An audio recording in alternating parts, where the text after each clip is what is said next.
Welcome to our channel. The Smiling General dan Bapak Pembangunan.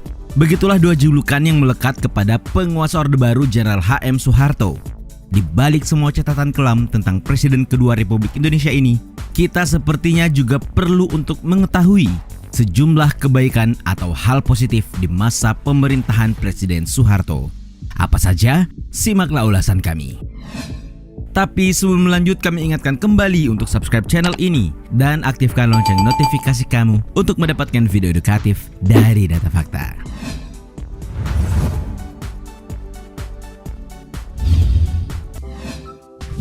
Swasembada beras. Apa kalian tahu kalau di konferensi ke-23 Food and Agriculture Organization atau FAO yang dihelat di Roma, Italia pada 14 November 1985, Direktur Jenderal FAO Dr. Edward Salma mengundang khusus Presiden Soeharto untuk berpidato? Ya, saat itu Soeharto dianggap sukses atas capaian swasembada pangan yang diraih Indonesia pada tahun 1984. Tidak cuma itu, hebatnya dalam agenda tersebut Soeharto atas nama rakyat Indonesia juga menyerahkan bantuan berupa 100.000 ton padi untuk korban kelaparan di sejumlah negara Afrika. Katanya menurut Direktur FAO Edward Salma, Soeharto sukses menyusun kebijakan pangan yang berujung swasembada pada tahun 1984 dan menjaga stabilitas ketahanan pangan setidaknya hingga tahun 1986 ketika Salma berkunjung ke Jakarta. Karena itu saat datang ke Jakarta, Salma atas nama FAO menyerahkan penghargaan berupa medali emas dengan gambar timbul Pak Harto di satu sisi dan gambar petani sedang menanam padi beserta tulisan From Rice Importer to Self-Sufficiency di sisi keping yang lain. Tapi tetap ya, ada sejumlah kritik atau catatan terhadap prestasi swasembada ini. Nanti kita ulas.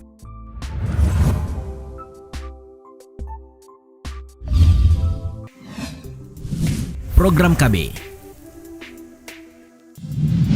Baby boomers dan generasi sebelum Z mungkin masih ingat dengan jargon dua anak cukup ya. Coba sebutkan ini jargonnya siapa? Ya benar, inilah jargon Badan Kependudukan dan Keluarga Berencana Nasional atau BKKBN. Nah, BKKBN dengan jargonnya itu sukses besar di era Presiden Soeharto. Kepala BKKBN Fasli Jalal pada 19 Juli 2014 bersumber dari laman finance.detik.com menyebut data statistik BKKBN memperlihatkan kesuksesan Soeharto menjalankan program KB sejak tahun 1980. Menurut dia, tanpa program KB, BKKBN memproyeksi di tahun 2010 penduduk Indonesia mencapai 340 juta orang. Sedangkan hasil sensus terbaru menyebut populasi penduduk Indonesia tahun 2010 hanya mencapai 236,7 juta jiwa. Itu berarti Soeharto mampu memberikan kontribusi menahan 100 juta jiwa kelahiran penduduk baru. Nah, di masa presiden yang dijuluki General Smile ini, program keluarga berencana atau KB termasuk dalam 8 prioritas pemerintahan Soeharto. Kalian tahu, kabarnya program KB wajib dilakukan seluruh pejabat pemerintah, baik di pusat maupun daerah. Kalau salah satu pejabat gagal menahan lonjakan penduduk di daerahnya, konsekuensinya tidak main-main. Konsekuensinya adalah pejabat itu akan dilengsarkan dari jabatannya.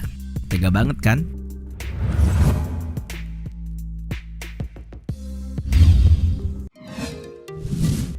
Pembagian susu. Kids zaman old, ayo ngacung. Nah, apa yang kalian ingat dari masa sekolah kalian selain berbaris depan kelas untuk bersakuku dan menghafal 36 butir pengamalan Pancasila? Bagaimana dengan meminum susu kotak pembagian guru kalian? Masih ingatkah? Ya, di era Orde Baru, era tahun 80-an hingga 90-an, para pelajar SD dan SMP masih bisa merasakan minum susu yang diberikan secara gratis oleh pihak sekolah. Pembagian susu ini ada yang 1 bulan sekali, 2 bulan sekali, dan ada juga yang per 3 bulan sekali. Ya, presiden yang disebut-sebut sebagai bapak pembangunan ini katanya memang cukup concern dengan gizi dan kesehatan anak-anak negeri ini. Tidak cuma bagi-bagi susu, Soeharto juga mencanangkan program dan menggiatkan senam kesegaran jasmani. Ya, SKJ. Apa kalian masih ingat bagaimana kaset, musik, suara instruktur, dan gerakannya? Nostalgia sekali kan?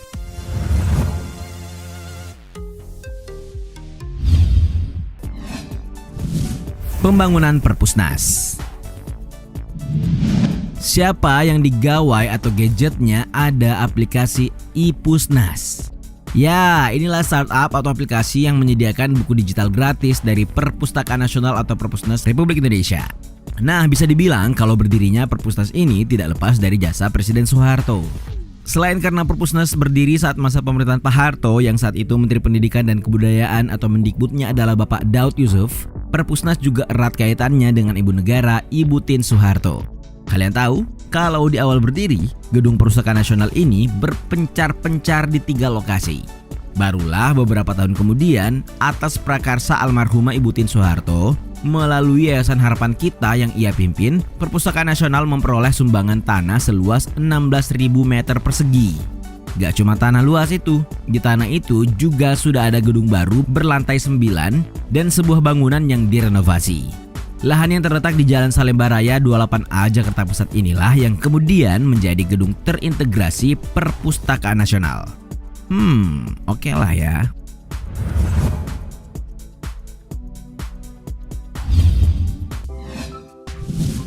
Sekolah Inpres. Siapa di antara kalian yang masuk dalam tim anak sekolah kompleks dan anak sekolah Inpres? Kalian masuk dalam tim mana? Anak 80-an dan 90-an ini pasti ingat ya dengan dikotomi tersebut. Ya, tapi kalian tahu tidak sebenarnya bagaimana sekolah Inpres itu?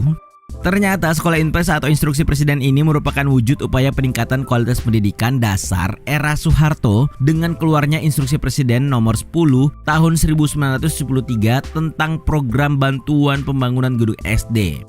Katanya tujuan penerbitan kebijakan ini adalah untuk memperluas kesempatan belajar bagi anak-anak negeri, terutama di pedesaan dan bagi daerah perkotaan yang penduduknya berpenghasilan rendah. Kabarnya tahap pertama program SD Inpres ini berhasil membangun 6.000 gedung SD. Pada periode 1982 sampai 1983, 22.600 gedung SD baru sudah berdiri. Yang hasilnya hingga periode 1993 sampai 1994 tercatat hampir 150.000 unit SD Inpres telah dibangun oleh Presiden Soeharto. Dunia ternyata mengapresiasi program sekolah Inpres Jenderal berbintang 5 ini. Nyatanya pada tahun 1984, program SD Inpresnya Pak Harto mendapatkan penghargaan Avicenna Award dari UNESCO.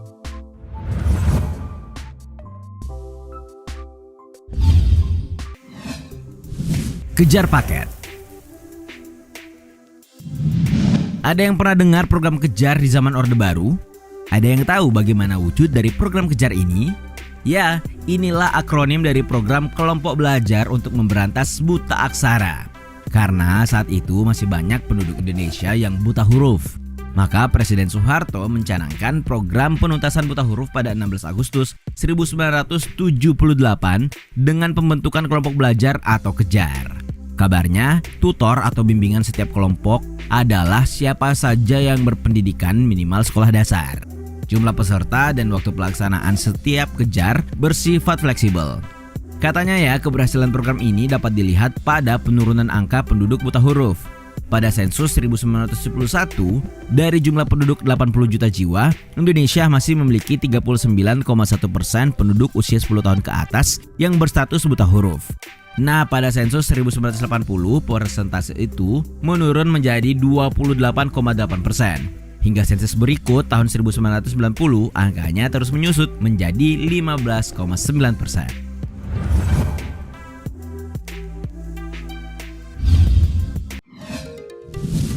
Buku Balai Pustaka. Dari mana kalian membaca kalimat "ini Budi, ini Bapak Budi"?